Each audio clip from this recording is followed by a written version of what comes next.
Naputol ang hininga ko nang bigla kong maramdaman ang pagdapo ng malamig na hangin sa batok. Kumabog ang dibdib ko. May hindi maganda talaga sa paligid. Dahan-dahan akong lumingon. Nakatitig sa akin ang mga mata ng figurang nasa ibabaw ng katabing aparador habang dumadaan ang mga titig ko sa mga ito. Nasasakop ng dilim at liwanag ang buong paligid dahil sa patay sinding ilaw. Rinig na rinig ko ang kabog ng dibdib ko dahil sa nakabibinging katahimikan. Pagtigil ng mga mata ko sa likuran sa mismong pinto, tuluyan akong nakahinga ng maluwag nang makitang nakasarado ang pinto at wala akong kasama. Nanlaki ang mga mata ko nang sa pagbalik tingin ko sa harap ng basag na vanity mirror, nakita ko ang reflection kong nag-iba. Isang matandang babaeng nakasuot ng puting damit. Napuruhan siya ng dugo. Sa kaliwa niyang kamay mahigpit na nakaipit ang mahabang kutsilyong may bahid pa ng pulang likido. Pumapatak-patak sa sahig. Bumigat ang paghinga ko, may biglang tumubong harang sa lalamunan ko. Hindi ako makapagsalita, makasigaw kahit man lang makahinga ng maayos. Nanigas ang buong katawan ko sa tindi ng takot na bumalot sa akin. Kung hindi kayo aalis, isa sa inyo ang mawawala sa pamamahay na to. Garalgal ang boses niya, malalim at pangmatanda. Bumaon ang bawat salita niya sa kalamnan ko pero may mali. Parang ako mismo yung nagsalita. Magandang araw sa inyong lahat mga ka-SB. Ako nga po pala si Janine, 32 years old. Gusto ko pong i-share ang tungkol sa karanasan ko nung nasa Caloocan pa kami ni Mami. Nangyari po ito noong 2008. 15 anyos ako noon, matapos maghiwalay ang parents ko. Dahil sa pag-aari ni Daddy ang titulo ng bahay, wala kaming nagawa ni Mami kundi ang umalis at maghanap-hanap ng pwedeng matitirhan. Pasalamat na nga lang kaming kahit papano naawa si Daddy at ibinigay na lang ang kotseng binili nila pareho. Hindi kami nagsayang ng oras, kagad kaming naghanap ng mauupahan. Pero umabot na lang kami ng halos ilang oras sa paglilibot-libot, wala pa rin kaming nakikitang may nakapaskil man lang na house for rent, boarding house o kung ano man dyan na pwedeng tirhan. Hanggang sa nakaabot na kami dun sa lugar na hindi pa masyadong city o syudad. Marami pang palayan, bakanteng lote at mga kalsadang hindi pa naaayos. Hindi namin alam kung ilang kilometro na ba ang layo namin at kung naliligaw na ba kami. Sa isip nga namin wala na kami sa Caloocan kaya nagtanong-tanong kami. Nagpark si Mami sa tapat ng isang bakanteng lote tapos lumabas kami para magtanong-tanong dun sa 3 bahay na magkadikit-dikit. 6:00 na ng gabi yun, Sir Jupiter, kaya medyo tahimik na rin ang paligid. Walang masyadong tao sa labas ni kahit batang naglalaro. Ang mga naiwan sa labas ay mga lalaking tambay na nagyoyosi sa tapat. Nakaupo sa kahoy na upuan na mukhang bibigay na rin. Ang naiwan sa kalsadang bitak-bitak ay ang mga marka ng tiyok na pinaglaruan ng piko. At meron ding mga naiwang tsinelas na ginamit sa tumbang preso at latang yupi-yupi na. Akma na sana kaming lalapit doon sa unang bahay nang tumayo ang isang lalaking tambay mula sa tapat. Itinapon niya ang kanyang yosi bago lumapit sa amin. Medyo binata pa siya kung tingnan at nangangayayat. Magalang siyang nagtanong sa amin kung ano ba ang pakay namin doon. Sa kanilang bahay pala yung unang bahay na sana'y lalapitan namin. Nagalinlangan namang sinabi ni Mami ang tungkol sa paghahanap namin ng pansamantalang matitirhan dahil wala kaming mapuntahan. Napatingin ng lalaki sa 3 bahay. Inimbitahan niya kaming pumunta doon. Maliit ang bahay na yun kumpara sa 2 bahay na nandun at kita talagang hindi mapera ang sino mang may-ari. Gawa kasi sa pawid ang bubong at sira-sira na rin. Nalagas na nga ito at nahulog na sa baba ang ilang hibla ng dulo. May harang na gawa sa kawayan at kadenang lubid na malapit nang bumitaw sa tagal nitong nagsilbi bilang proteksyon sa mga magtatangkang pumasok. Meron itong bintanang maliit na gawa rin sa pawid.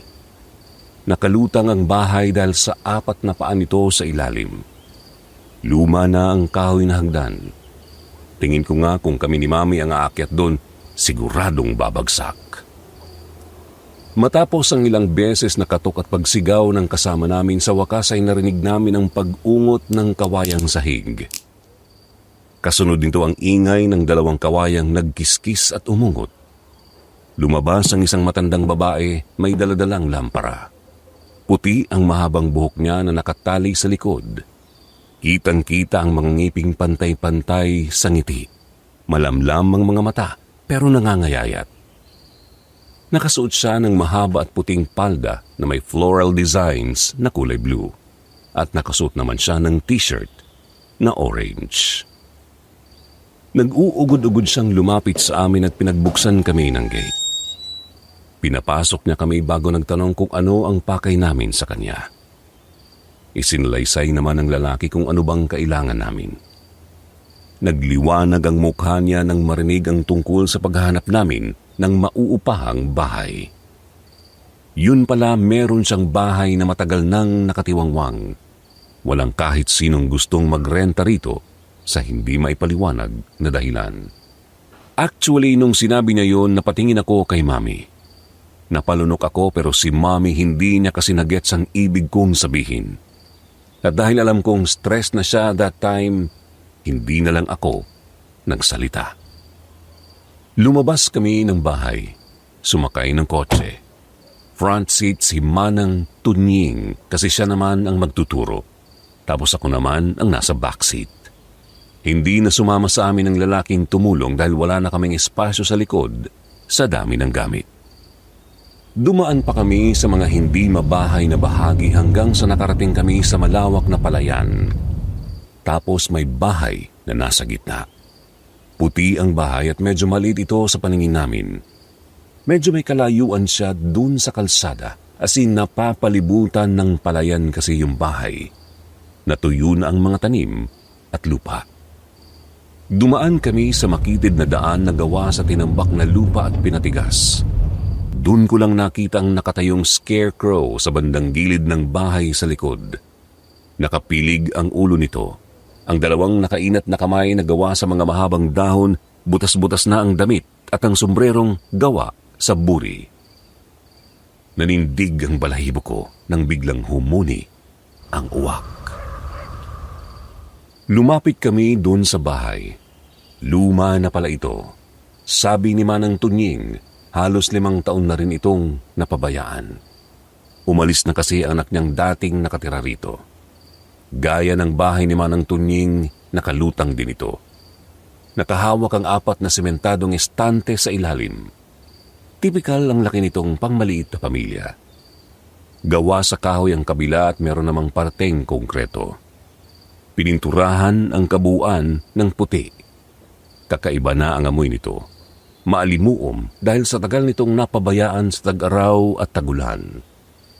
Nangingitim na ang mga estante sa ilalim at kinapitan na ng lumot, kaya nasakop na rin ang ibabang bahagi ng bahay.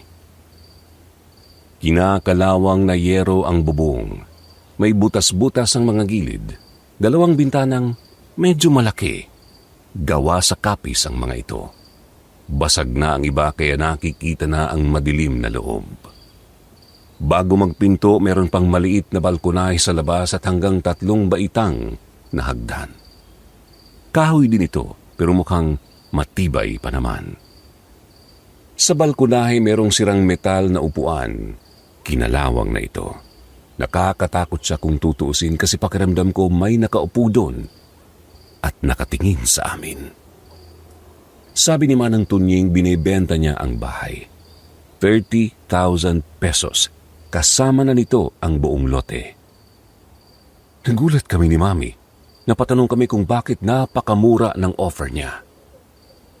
Mapakla siyang natawa bago kami malungkot na sinagot. Sa anak niya nga ang bahay na yun at ilang taon na rin itong nakatiwangwang dahil walang nagkaka-interes na bilhin.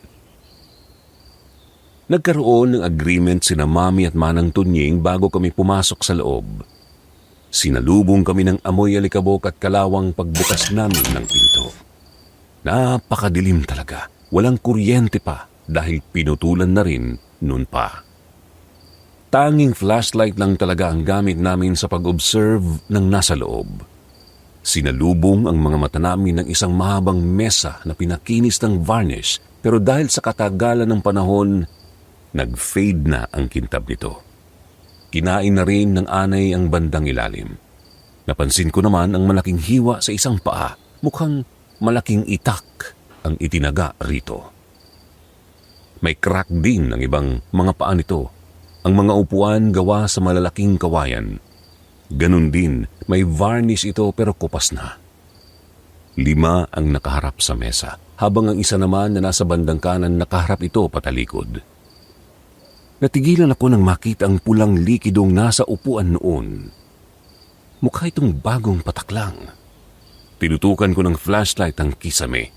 Wala namang kung anong tumutulo dun. Ibinalik ko ulit ang tingin dun sa upuan at napasinghap ako nang makita ang isang kamay ng bata. Bigla na lang itong nawala. Nanindig ang balahibo ko ron at nasyak ako. Napansin ako ni Mama at napatanong siya kaagad kung ano ang nangyari.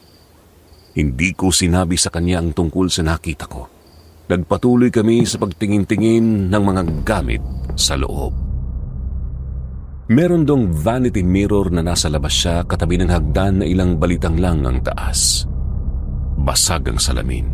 Sa ibabaw ng aparador kung ano-ano ang nakalagay. Merong maliliit na figurines ng angels, may kutsilyong may mantsa tapos kinalawang na, at bulaklak na patay na. Nag-dry na ang petals nito sa ibabaw at dumikit na rin sa kahoy. Napalunok ako.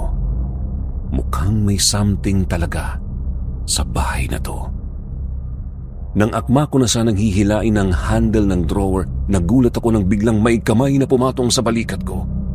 Napakalabig pa naman pagtingin ko sa may-ari, nangunot ang noo ko nang mapansing wala naman pala akong kasama banda ron. Sila Mama kasi abala dun sa kusina. Natatago ang bandang yun kasi may nakaharang na pader. Pagharap ko ulit sa vanity mirror, nagulat ako nang makita ang isang babaeng nasa likod ko. Hindi ko naaninagan ang mukha niya kasi bigla na lang siyang nawala matapos ang ilang segundong pagkatitigan namin. Again, binaliwala ko po ito ulit, Sir Jupiter. Nagmamadali akong pumunta sa kinaroroonan ni na Mami. Kung ano-ano ang mga hinalungkat namin doon na mga gamit, may ilang appliances na hindi na magamit at ang iba'y inuuod na rin dahil sa mga na-stock na raw foods. Pagkatapos doon, umakyat kami. 2 kwarto ang magkaharap. Higaan daw yun, tapos meron pang isang kwarto doon sa bandang kanan pero guest room na. Sa loob ng isang kwarto, kaliwang bahagi, sumasalubong sa hagdan, meron dong malaking higaan. Queen size na kama. Nakabalot ito ng plastic kasama ang 3 unan. Walang kahit anong gamit sa loob, maski maliit na aparador na lagayan ng damit. May malaking bilog na ilaw sa kisame. Nang i-click ni Manang Tunying ang switch, sinubukan nitong magliwanag. Pero hindi na kaya. Pakurap-kurap na lang ito. Pumasok din kami sa tapat na kwarto. Same lang din, queen size na kama. Walang kung anong gamit at tanging malaking bilog na ilaw lang ang nandun. Hindi namin sinek ang isa pang kwarto. Ipinagbukas na lang kasi talagang pagod na kami. Grabe, hindi ko inaasahan na ganun pala kalaki ang bahay. Yung bang akala mong maliit lang pero sa loob malaki pala. At hindi ko rin inaasahan na may something interesting sa loob. Ano kaya ang nakatagong misteryo rito? Matapos ang pag-uusap ni na Mami at Manang Tunying, iniwan na kami ng matanda. Ipinasok namin ni Mami ang mga gamit at inilagay na muna sa mahabang mesa. Pagkatapos naghiwalay kami ng kwarto at nagsipahinga na. Bandang 4:30 ng madaling araw, nagulantang ang pagtulog ko sa malakas na tunog ng alarm clock. Hindi ko nga alam kung saan ba yun Sa pagkakaalam ko, walang kung anumang gamit sa loob ng kwartong yun. Pag-angat ko ng kumot, nangunot ang noo ko nang makitang nandun lang pala sa ilalim. Luma na talaga, Sir Jupiter. Yari ito sa metal at hugis rectangle na may nakadisplay na kulay pulang oras. Hindi ko alam kung paano patayin kasi kahit anong pindot ko dun sa mga buttons, hindi naman siya namamatay. Inabutan ako ng 2 minuto bago ito tuluyang namatay. Sa inis ko, ibinato ko yun sa pinto. Madilim ang loob at tanging siwang lang ng liwanag ng buwan ang nagsilbing ilaw talaga. May naaninagan akong nakatayo doon na mahaba ang suot na damit pero hindi ko na ito inalintana. Sadyang pagod ako at antok na antok. Maya-maya'y narinig ko ang mahihinang yabag na papalapit. Hindi ko na sana ito papansinin pero nang maramdaman ko ang pagdubog ng kama, kasabay nito ang matinding amoy na umalingasaw. Hindi ko maintindihan kung ano yun. Sa isip ko, si Mami yun.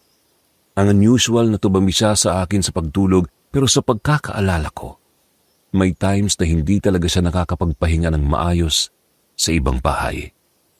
Kaya siguro siya pumunta sa akin. Ang ginawa ko naman, niyakap ko siya. Malamig at may amoy ang damit niya pero hindi ko na lang ito pinansin. Diretso na akong natulog ulit. Hindi na ako nag-abalang dumilat pa. Kailangan ko talagang magpahinga.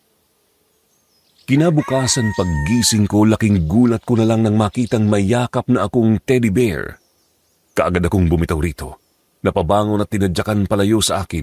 Ayaw na ayaw ko talaga ng mga stuffed toy kahit nung bata ako. Pakiramdam ko kasi may kung ano sa kanila na makakapagpahamak sa akin. Ewan ko ba pero nung time na yun bigla akong na-curious, Sir Jupiter. Dahan-dahan akong lumakad papunta sa kabila at tiningnan ang hitsura ng stuffed toy. Kung hindi ako nagkakamali, isa siyang malaking bunny na kulay pink. Mahaba ang tenga nito at oblong ang muka. Wala itong mga mata pero may tahing hugis krus sa gitna na parang nagsilbing konektadong ilong at labi. May tastas ang bandang leeg. Lumabas na ang laman nitong kulay puting nylon taffeta. Mahaba ang mga kamay at paa. Marumi ang 2 paa nitong parang naglakad ng napakalayo, tas may bahid pa ng tumigas na putik. Nakiliti ako sa takot at napangiwi. Saktong paglingon ko sa pinto, dumaan si Mami. Nakasuot siya ng mahabang damit na puti. Napalunok ako bago dinampot ang isang tenga ng stuffed toy at lumabas na. Sinundan ko siya sa direksyon papunta sa kanan, patungong guest room. Pagdating ko doon, nakita ko ang buhok niyang humawi sa pintuan. Dahan-dahan kong tinulak ang pinto. Umuungot pa ang tunog ng bisagra. Unti-unti kong nakita ang loob ng guest room. Single-sized na kama. Maliit na lampara sa ibabaw ng mesa. Babasaging baso na may crack na sa gilid at tubig sa baba na mukhang nanggaling sa ilalim ng mesa.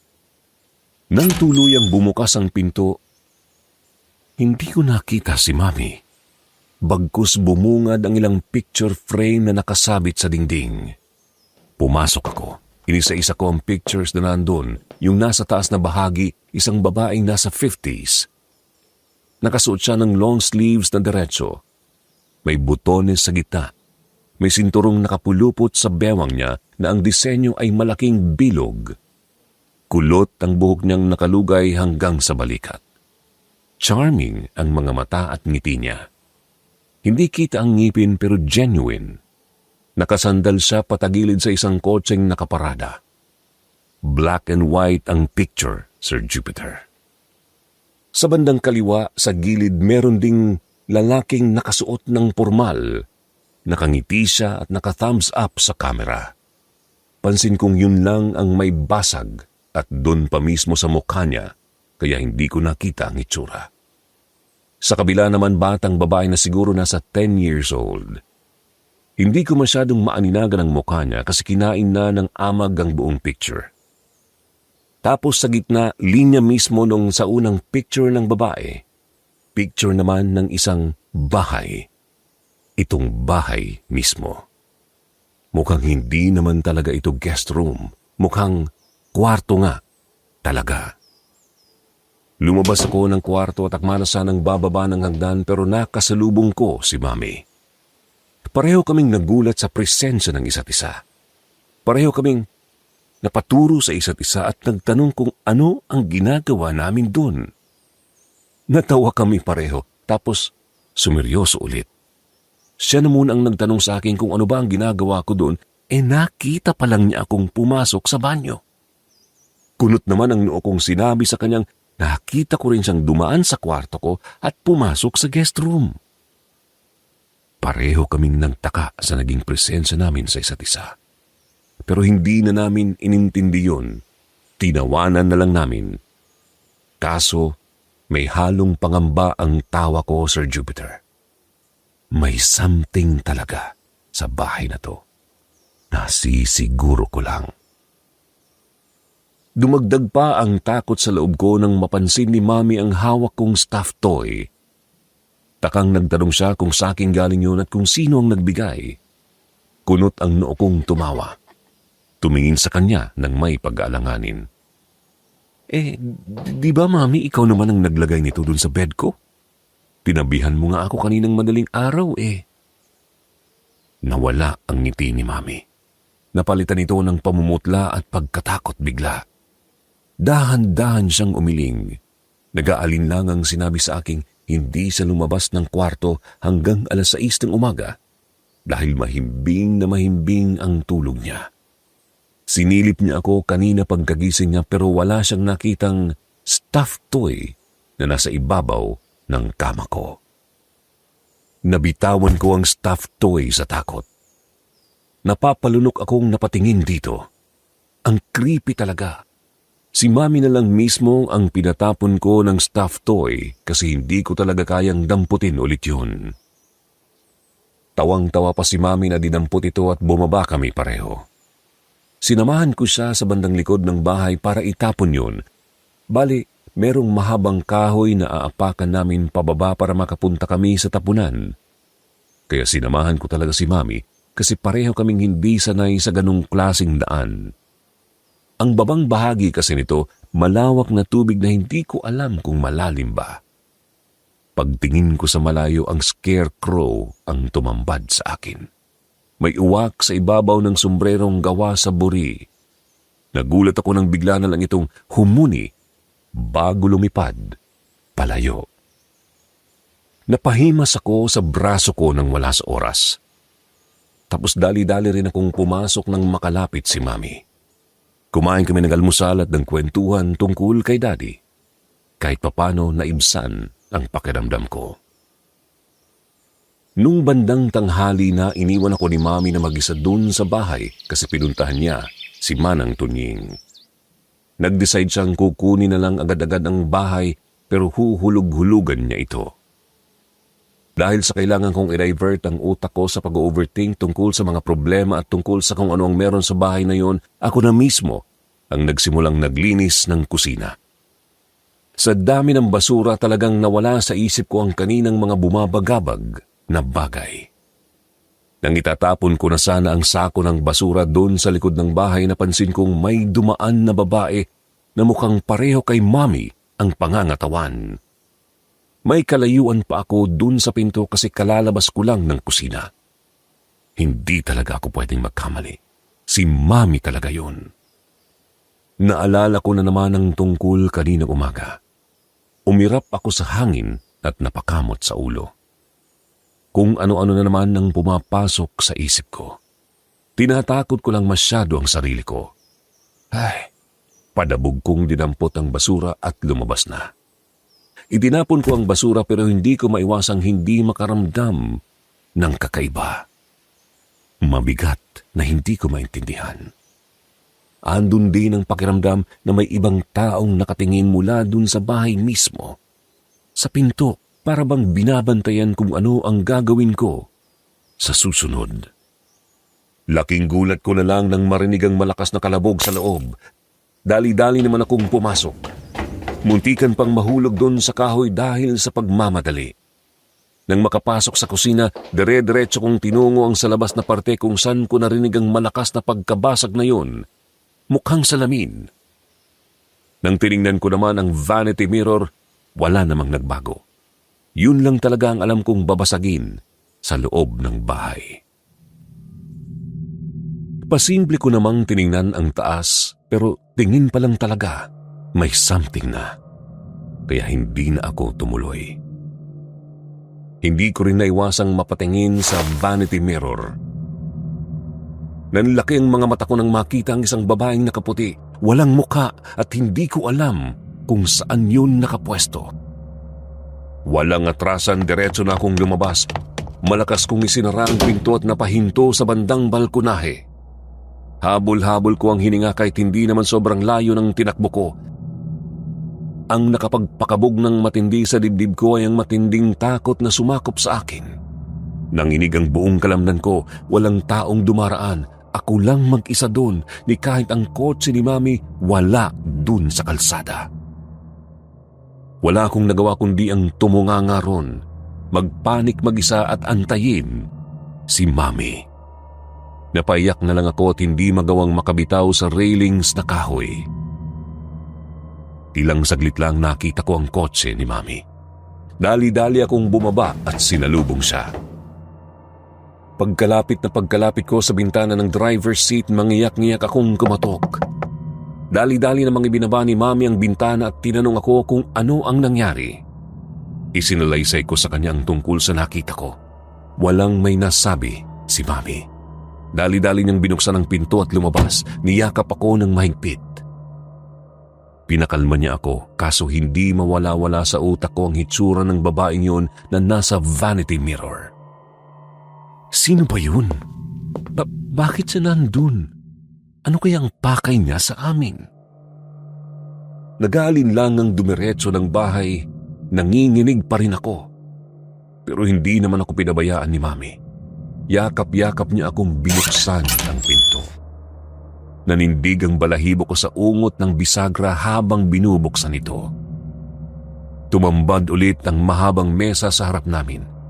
Madilim at malamig ang presensya.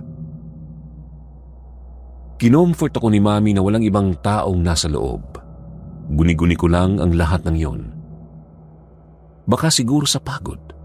Baka sa stress na dulot ng paghihiwalay nila. Kung ano-ano ang sinabi ni Mami para lang ma-divert ang utak ko tungkol sa bagay na yon. Aniya makakatulong din kung magdasal ako lagi. Wala na kasi akong choice. Nabayaran na ni Mami ang 30,000 pesos. Temporary lang naman sana yun dahil wala kaming mapuntahan. Wala rin kaming ibang choice sa ngayon. May trabaho siya at ako rin ang inaalala niya. Pilit niyang niwawala sa isip ko ang tungkol sa bagay na yon. Nagpatuloy kami sa paglilinis ng kusina. Kung ano-ano ang ginawa ni Mami para lang makalimutan ko ang tungkol sa bagay na yon. Hanggang sa nagawa niya akong mapatawa. Kinagabihan, nag-inom na muna kami ni Mami at nanood ng movie. Nung naramdaman naming hindi na kaya, umakyat na kami pareho at naghiwalay ng kwarto. Mahimbing na sana ang tulog ko nang bigla na namang nabulabog yun dahil sa malakas na tunog ng alarm clock. Iwinakli ko ang kumot. Wala. Sa ilalim ng unan, wala rin. Pagtingin ko dun sa bintana, natigilan ako nang makitang nakasabit dun ang alarm clock na tinapon ko kagabi. Nagtaka naman ako, hindi ko nga yun nakita kahapon. Paanong napunta dun? Napapalunok akong dahan-dahang bumangon at tinungo ang alarm clock. Pagkuway hinawakan ko ito ng mahigpit at ibinagsak sa sahig. Nagkalat ito sa sahig at namatay din. Nakahinga ako ng maluwag pero nakaramdam ako ng kakaibang lamig sa bandang yun. Meron ding biglang kumapit na lang sa mga paa ko, parang kamay na maliliit pero nang tingnan ko naman, wala. Nang akma na sana akong babalik sa kama, nagulat ako nang mapansing hindi ko man lang maigalaw ang mga paa ko. Mas lalong nanuot ang lamig dun sa bandang hinahawakan ng maliit na mga kamay. Dito na ako nataranta. Sumigaw ako pero nanlaki ang mga mata ko nang wala man lang boses na lumabas sa bibig ko. Napahawak ako sa aking lalamunan. Pinakiramdaman ito habang pilit akong sumisigaw. Wala talaga. Kumabog na naman ng matindi ang dibdib ko at gusto kong tumakbo. Pero paano? Napakalayo ng pinto sa paningin ko. Pakiramdam ko nilalamon ako ng buong kwarto. Umiikot pataas ng pataas ang itsura nito. Gumapang ang takot sa bawat hibla ng mga balahibo ko sa katawan. Nilalamon ako pa ilalim pero gusto ko pang lumaban. Hindi ako pwedeng magpatalo, hindi pwedeng basta-basta na lang akong sumuko sa ganito. Ilang saglit lang narinig ko si Mami na tinawag ako sa baba. Medyo nagtaka ako sa boses niya kasi malumanay at yung bang parang nanghihina. Hindi naman ganun ang usual ng boses, mapaumaga man o araw. Malakas at buo talaga ang boses niya. Kung ano-ano ang nasa isip ko pero kailangan ko talaga siya ngayon. Sinubukan ko siyang tawagin pero wala talagang boses na lumalabas sa bibig ko. Napapikit ako. Nagdasal ng taimtim. Pagmulat ko ulit ng mga mata, nakaramdam ako ng peace sa loob. Rinig na rinig ko ang hininga ko.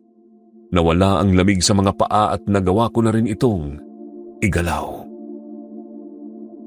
Sinubukan kong magsalita at napaiyak ako sa tuwa nang mabigas ko nga ang pangalan ni Mami. Dali-dali akong lumabas ng kwarto at pinuntahan siya sa loob ng tinutulugan niya. Wala siya roon, ibig sabihin, siya talaga yung tumatawag sa akin kanina. Dahan-dahan akong bumaba ng hagdan. Hinanap ng mga mata ko si Mami pero madilim ang buong paligid. Nakalimutan ko pa namang dalhin ng flashlight. Ni kahit nga pagbaba ng hagdan, maingat na maingat ako kasi baka magdiretso ako sa baba. Nang sa wakas ay makababa ako, narinig kong tumawag si Mami. Napasingap ako nang biglang magpatay-sindi ang ilaw sa bandang kusina. Lumiko paharap ng vanity mirror nang hindi sinasadya. Naputol ang hininga ko nang bigla kong maramdaman ng pagdapo ng malamig na hangin sa patok. Kumabog ang dibdib ko. May hindi talaga maganda sa paligid. Dahan-dahan akong lumingon, nakatitig sa akin ang mga mata ng figurang nasa ibabaw ng katabing aparador habang dumadaan ang mga titig ko sa mga ito. Nasasakop ng dilim at liwanag ang buong paligid dahil sa patay-sinding ilaw. Rinig na rinig ko ang kabog ng dibdib ko dahil sa nakabibinging katahimikan. Pagtigil ng mga mata ko sa likuran, sa mismong pinto, tuluyan akong nakahinga ng maluwag nang makitang nakasarado ang pinto at wala akong kasama. Nanlaki ang mga mata ko nang sa pagbalik tingin ko sa harap ng basag na vanity mirror, nakita ko ang reflection kong nag-iba. Isang matandang babaeng nakasuot ng puting damit. Napuruhan siya ng dugo. Sa kaliwa niyang kamay, mahigpit na nakaipit ang mahabang kutsilyong may bahid pa ng pulang likido. Pumapatak-patak sa sahig. Bumigat ang paghinga ko. May biglang tumubong harang sa lalamunan ko at hindi ako makapagsalita, makasigaw o kahit man lang makahinga ng maayos. Nanigas ang buong katawan ko sa tindi ng takot na bumalot sa akin. Hindi kayo aalis. Isa sa inyo ang mawawala sa pamamahay na ito. Garalgal ang boses niya, malalim at pangmatanda. Bumaon ang bawat salita niya sa kalamnan ko, Pero may mali. Parang ako mismo yung nagsalita. Napasigaw ako nang biglang sumabog ang salamin sa harap ko. Naramdaman ko ang pagbaon ng malaking hiwa ng salamin sa aking balat na siyang mas lalong nagpasigaw sa akin. Natumba ako sa sahig, nanuot ang sakit sa iba't ibang parte ng katawan kong tinamaan ng glass.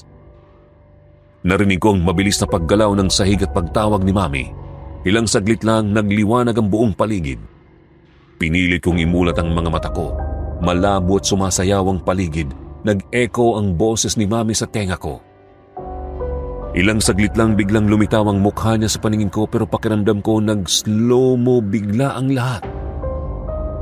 Hanggang sa nagdilim na lang ang lahat.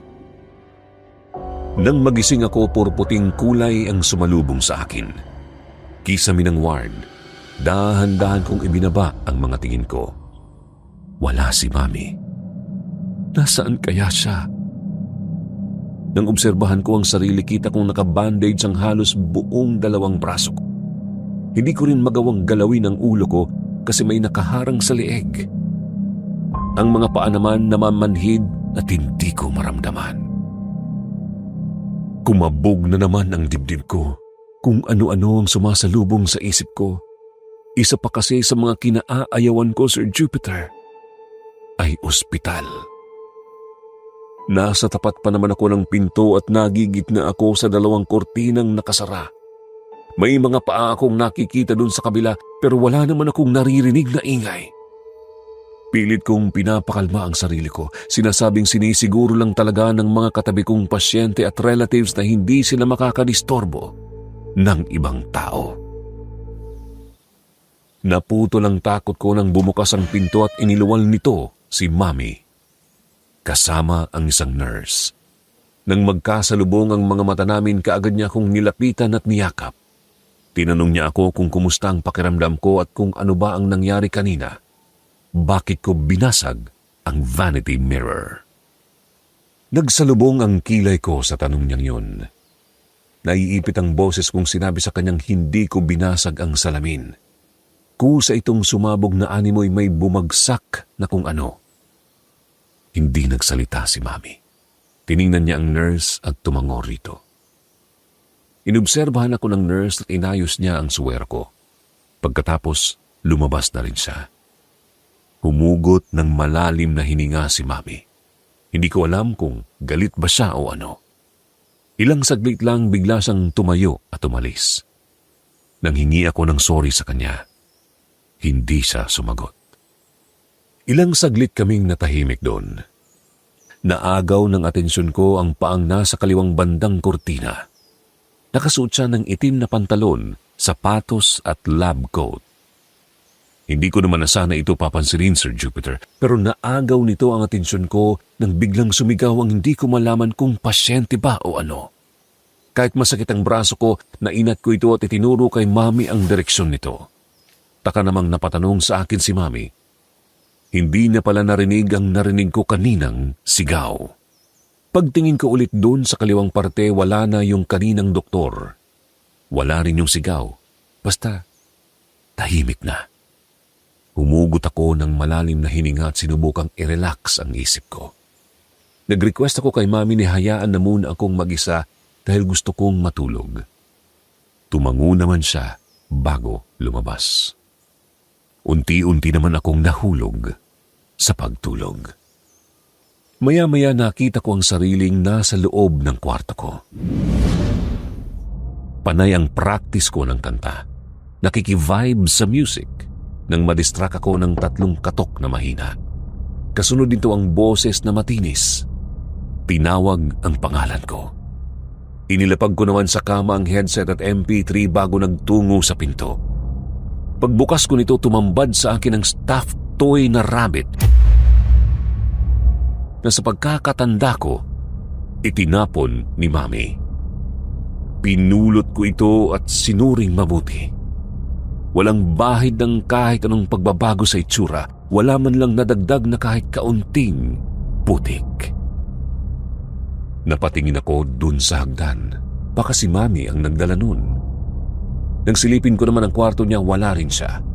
Akma na sana akong lalabas nang biglang may dumaan na batang babae sa harap ko. Naistatwa ako bigla, Sir Jupiter. Hindi kasi usual ang itsura ng batang yon. Nakalutang ang mga paa niya sa sahig. Napakabilis ng takbo niya at bigla na lang siyang nawalang parang bula. Naiwang nakaawang ang labi ko sa takot. Natuyo ang dugo ko sa loob dahil sa pagkakabigla. Hindi ko nagawang makagalaw ni kahit man lang pagtawag kay Mami. Nakabalik ako sa sarili ko nang maramdaman ko ang marahang pagtakip sa balikat ko. Pagtingin ko rito, mas lalo akong nataranta nang makita ang isang matangkad na babaeng walang muka. Duguan ang kanyang mahabang damit at sa kaliwang kamay niya may nakaipit na kutsilyo sa ilalim ng mga daliri niya. Natumba ako. Bumalot ang takot sa dibdib ko. Rinig na rinig ko ang matinding pagkabog nito habang pilit akong umatras palayo sa babaeng nakakatakot. Nangilid ang mga luha ko, hindi ko alam kung paano makakatakas. Tinulak niya ang isang paa paabante. Gusto niya akong lapitan. Umuungot ang sahig at mas lalo nitong kinakain ang kahinaan ko. Hindi ko na napigilang umiyak ng todo. Pilit akong nagsalita. Nagmakaawa na tigil-tigilan na ako pero hindi. Mas lalo siyang lumapit. Mas lalo siyang nanindigan sa pakay niya. Hanggang sa dahan-dahan niyang itinaas ang kutsilyo. Umigik bago ito natumba sa harap ko. Higop ang hiningang napabalikwas ako ng bangon. Nanakit ang mga braso kong nadiin sa magkabilang gilid at pakiramdam ko tinusok ng ilang karayom ang ulo ko sa tindi ng sakit. Sumabay pa ang dibdib na animoy gustong lumabas at sumasabunot na rin ang sakit nito sa loob ng katawan ko. Dito ako napasigaw ng matindi. May kung ano akong naramdaman sa loob, para bang kinakalikot ang laman loob ko at sabay-sabay sumasakit. Kaagad namang pumasok si Mami at tumakbo papunta sa akin. Tinanong niya ako kung ano ang problema. Hindi ko masabi. Natataranta namang tumawag si Mami ng nurse para tulungan ako. Namimilipit na ako sa sakit at hindi ko na rin mapigilan ang umatungal to the point na pati ako nagulat kasi iba na yung boses ko. May itinurok sa akin ng doktor na pampakalma. Namanhid ang buong katawan ko at unti-unting nagdilim ang paningin ko. Bumalik ako bigla sa bahay. Nandun pa rin ang babaeng walang mukha. Pilit akong inaabot. Sa pagkakataong ito, nakadapa na siya sa sahig. Umiigik, may gustong sabihin pero hindi niya maisalita ng maayos. Umiyak ako ng umiyak. Pilit na itinatakas ang sarili kahit nang hihina na ng sobrang katawan ko. Ni kahit man lang paggalaw nang hihina masyado ang mga braso ko. Pagkuway sa isang iglap, biglang na lang siyang nawala. Nagpalinga-linga ako. Mabigat ang hininga. Mas lalong sumasakit ang dibdib ko sa bawat pagtama ng mga mata ko sa mga bakanting bahagi. Nang masiguro kong ligtas na ako, nanginginig ang mga paa kong tumayo at diretso akong tumakbo pababa ng hagdan. Natigilan ako nang makita ang trace ng dugong nagkalat sa sahig mula sa hagdan hanggang sa kusina. Ang unang pumasok sa isip ko, si Mami. Sumigaw ako ng Mami. Hinahanap siya. Hindi pwedeng may nangyaring masama sa kanya. Hindi ko alam kung ano ang gagawin ko kung sakali mang meron ngang nangyari sa kanyang hindi maganda. Nangingilid na naman ang mga luha kong pinilit ang sariling manginig sa ibabaw ng dugong nagkalat. Maingat pero nanginginig na talaga ako habang nakapaang sinusubaybay ang dugo. Bahala na, hindi pwedeng tumunganga lang ako. Matakot na lang hanggang sa tuluyang mamatay. Subalit hanggang sa dumating na ako ng kusina, Sir Jupiter, walang Mami na tumambad sa akin. Dito ako mas lalong nanghina. Napaiyak ako lalo. Tumakbo ako hanggang sa labas ng pinto at hinanap siya. Nag-e-echo lang ang boses ko. Akma na sana akong babalik nang biglang tumama ang mga tingin ko sa baba. Muntikan pa akong maatambalan sa kahoy na tinutungtungan ko nang makita ang bangkay ng isang batang babaeng nakalutang sa tubig. Doon sa gilid pero sa bandang ilalim ng bahay namin. Nanigas na ang kanyang katawan at putlang-putla na ito. Bahagyang nakaangat ang ulo niya kaya kita ang buong mukha. Nakabukas ang mga mata, diretso pataas ang direksyon. Nanlalaki ito na parabang nagulat o natakot. Bahagyang nakaawang ang labi niya na parabang may gusto pa sana itong sabihin bago mamatay.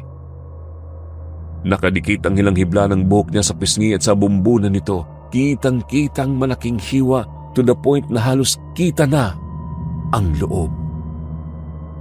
Pati ako nanigas ang buong katawan habang nakatingin sa bangkay na yun.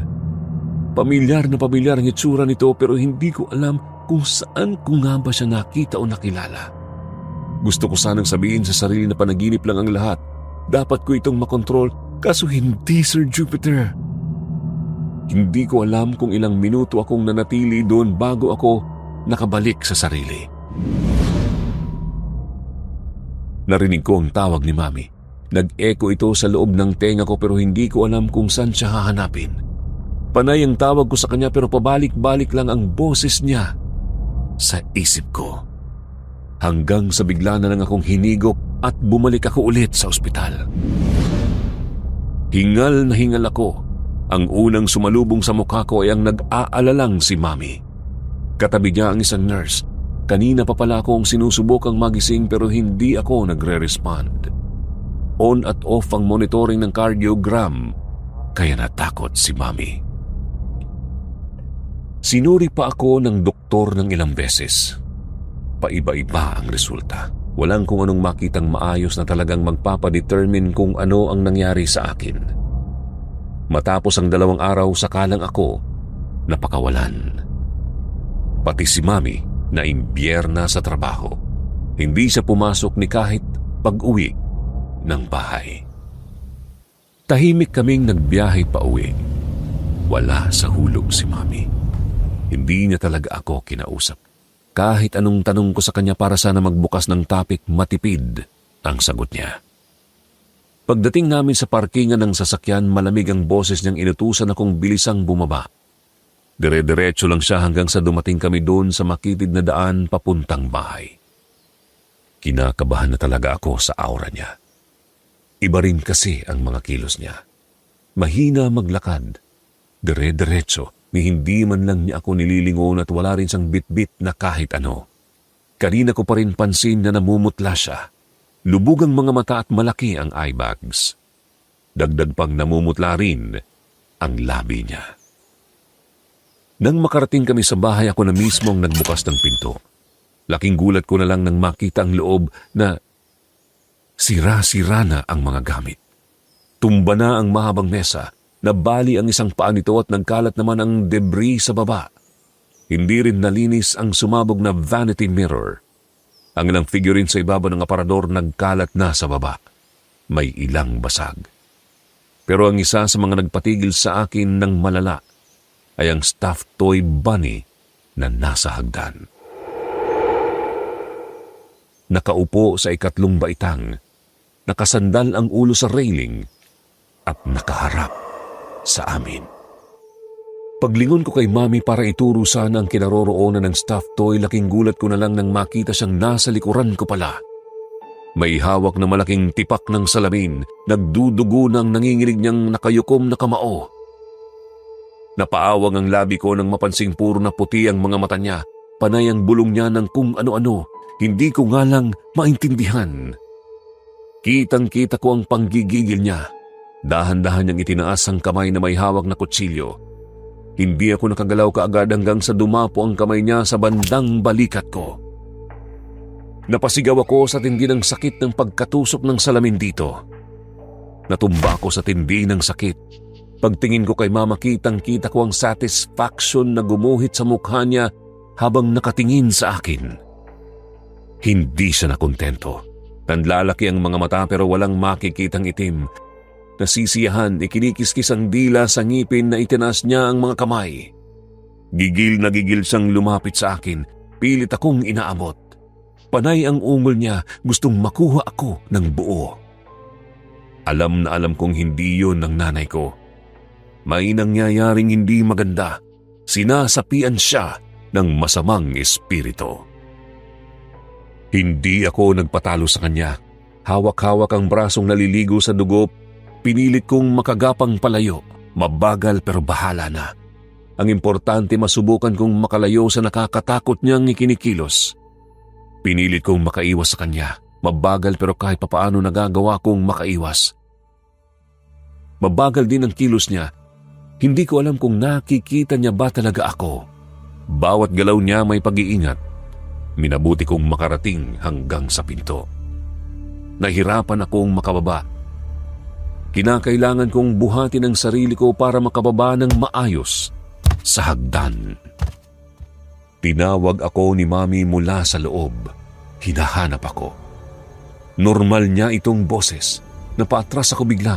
Hindi ko sigurado kung siya ba yun. May bumabagabag sa isip ko. Paano na lang kung si Mami nga talaga yun? Kung hahayaan ko siya, paano na lang kung may mangyaring masama sa kanya? Palapit na palapit ang boses niya. Hinahanap ako. Hindi ko magawang makapagsalita. Hindi ako makagalaw. Hindi ko talaga alam kung ano ba talaga ang gagawin. Sumisip-sip ang kirot sa balikat ko. Napapaiyak na nga ako rito pero naguguluhan ako kung ano ba talaga ang gagawin. Natapunan ko ng tingin ng ilalim na bahagi. Natigilan ako nang biglang makita ang katawan ng isang batang maputla. Nakatayo lang siya sa gilid na parabang nag-aantay lang na mapansin ng kung sino. Kitang-kita ko ang kawawang mga mata. Hindi ako nakagalaw. Gustuhin ko mang tumakbo nang hihina pa rin ako. Laking gulat ko na lang nang makita si Mami na nasa may pintuan na. Nanumbalik na ang mga mata niya pero napakalapad ng ngiti. Napaka-creepy ng hitsura niya, Sir Jupiter. Sa pagkakataong ito, feeling ko naman bigla ang buong katawan ko at napatakbo ako pababa. Tumakbo ako ng tumakbo, hawak-hawak ang dumudugo kong braso, sabay ang pagsigaw. Feeling ko napakalayo ng dinaanan ko bago pa man ako nakarating sa mga kabahayan. Nang sa wakas ay lapitan ako ng isang tao, doon na talagang bumigay ang buong katawan ko. Hindi ko na alam kung ano ang nangyari pagkatapos ng araw na yon. Pagkagising ko, nasa ospital ako ulit. Walang ibang kasama kundi si Manang Tunying. Ang una kong itinanong sa kanya pagkagising ko, nasaan si Mami? Sa kabutihang palad, maayos naman siya pero hindi pa kami pwedeng magkalapit. Ipinatawag siya sa simbahan, hinayaan ng paring gumamot sa kanya. Wala akong dapat ipag-alala. Yun ang inassure sa akin ng matanda. Pansin kong may pag-aalinlangan sa mga mata niya, kaya naman nagtanong ako sa kanya kung ano ang meron. Hindi siya nakasagot agad-agad pero maya-maya huminga siya ng malalim. Bumagsak ang mga balikat at tumulo ang mga luha. Inangat niya ang mga tingin sa akin at hinawakan ang mga kamay ko. Doon na siya humagulgol. Sabay na nanghingi ng paumanhin. Hindi ko siya naintindihan nung una pero inantay kong tumahan siya para makapagpaliwanag ng maayos sa akin. Matapos ang ilang minutong pag-ulan ng mga luha niya, unti-unti niyang binuksan sa akin ang katotohanan tungkol sa bahay na binili namin ni Mama. Taong 1991 nang itayo ni Manang Tunying ang bahay na yon. Sadyang dugo at pawis ang puhunan niya doon, maisakatuparan lang ang pangako nilang dalawa ng asawa niyang magkaroon ng magandang bahay para sa kanilang bubuuing anak. Sa kasamaang palad, namatay ang asawa niya. Hindi pa nga sila ikinakasal. Pero nung time na yon, buntis na siya sa anak na lalaking itatago ko na lang sa pangalang Ariel. Doon sila sa bahay na yun tumira pagkatapos itong maayos. Nakabili pa ng malawak na lote itong si Manang Tunying na siyang ginawa niyang palayan. Ganito talaga ang dream house nila ng pinakamamahal niyang lalaki. Halos araw-araw wala siyang ibang hiling kundi ang magandang buhay para kay Ariel. Pero nag-iba bigla ang landas ng batang to nang maging binata at nakatagpo ng babaeng gusto niyang maging partner habang buhay. Si Juanita. Nung una wala namang nasabi si Manang Tunying tungkol sa babaeng yon. Pero di kalaunan napapansin niyang may kulay itong pinapatunayan sa pamilya.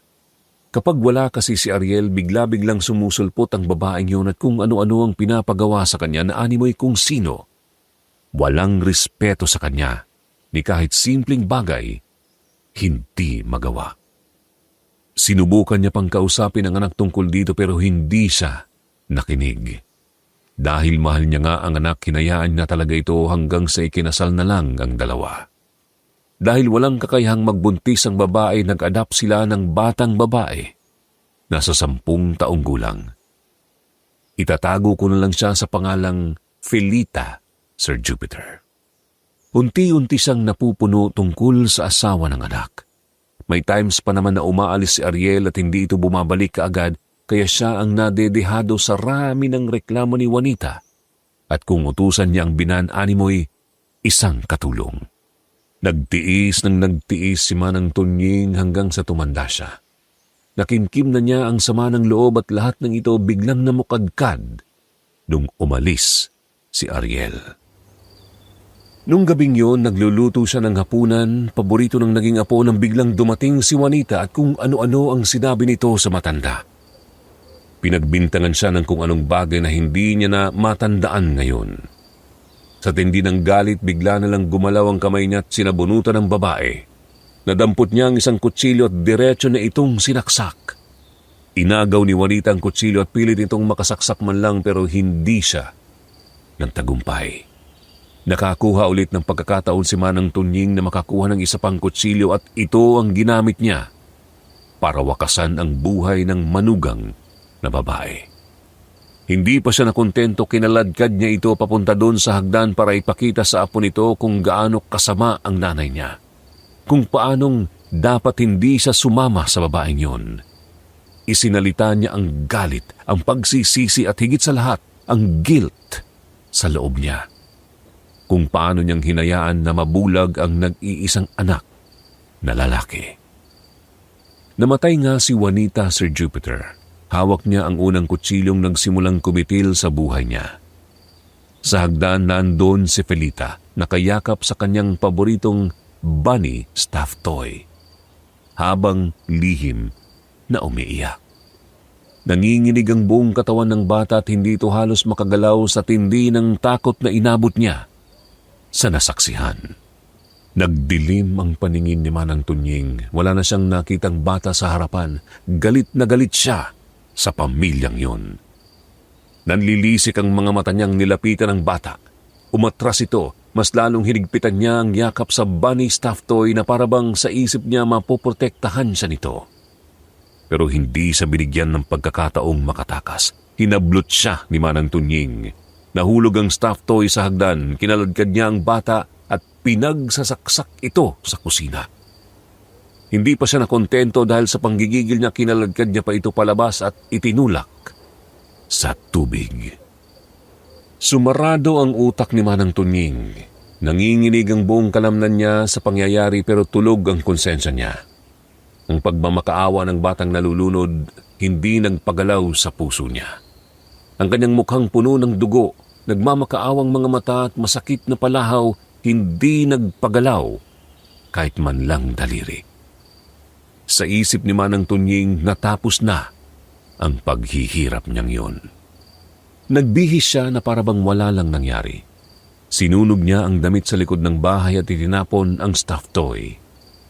Hindi rin siya nagdalawang isip na kunin ang katawan ng bata nang masigurong patay na ito. Pagkatapos pareho niyang sinunog ang dalawang bangkay dun sa likod ng bahay. Takot siyang makulong kaya minabuti niyang malinis ang mga ebidensya. Gumawa siya ng paraan para matago talaga ang ebidensyang may sinunog siya na kahit kami, walang ideya talaga kung saan yun. Pagkatapos nilinis niya ang dugong nagkalat sa loob ng bahay, sinara ang pinto at iniwan ito. 6 na taon, saktong 6 na taon na itinago niya ang katotohanan yun. 1 taon matapos ang insidente, binuksan niya ito para gawing negosyo sana. Paupahan, pero walang nagka-interes dahil malayo talaga sa mataong lugar. Kami lang ni Mami ang kauna-unahang nangupahan doon.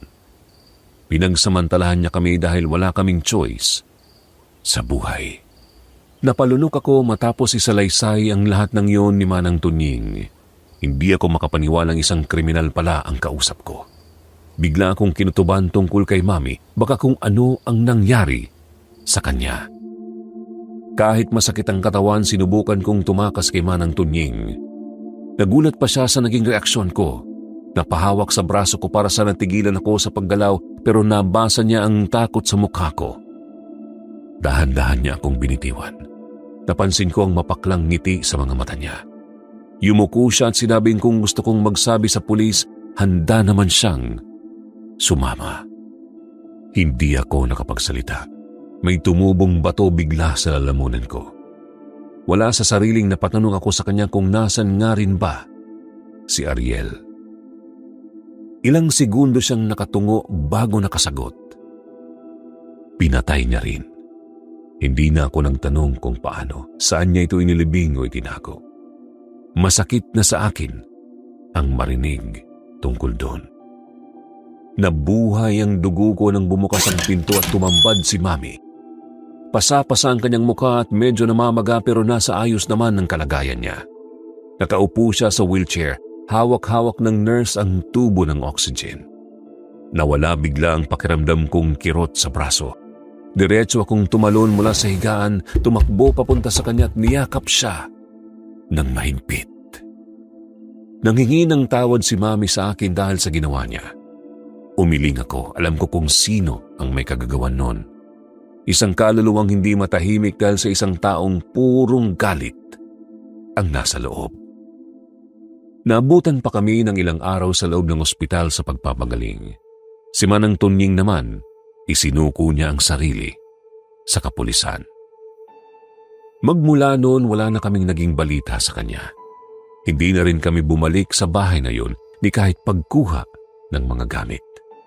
Kaagad kaming naghanap ng ibang mauupahan at kahit papano sa awa ng Diyos, nagawa naming makahanap ng magandang mauupahan. Hindi ko makakalimutan ang tungkol sa bagay na yun, Sir Jupiter. Hanggang ngayon, kinikilabutan pa rin ako sa tuwing naaalala ko ang mga pangyayaring yun. Akala ko sa movie lang nangyayari ang mga ganon. Pati rin pala sa totoong buhay. Ikaw ka-SB, anong klaseng nakakatakot na karanasan tungkol sa lipat bahay ang naranasan mo na? Ibahagi niyo naman po sa amin sa comment section. Maraming salamat po pala sa pagbabasa, Sir Jupiter. God bless po sa inyong channel.